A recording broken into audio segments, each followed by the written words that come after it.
सगळ्यांना माझा नमस्कार. एक गोड चिमुरडी आणि तिचं भक्तिभावाचं स्वप्न. पंढरपूरच्या वारीत सहभागी होण्यासाठी तिचा हट्ट, आईचा आशीर्वाद आणि एक सुंदर भक्तिमय कल्पना. पहा ही खास गोष्ट, माझी पायी वारी.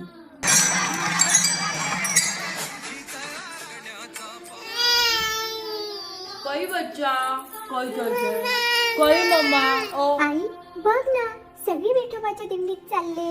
मलाही जायचं, मला पण पंढरपुराला जायचं ग पायी. अगं बाळा, तू किती छोटी आहेस. बरं बरं, रडू नकोस. ही धर तुझी टाळ आणि मी तुझी सर्व तयारी करून देते. अगं, तू खरंच विठू माऊलीची खरी भक्त आहेस.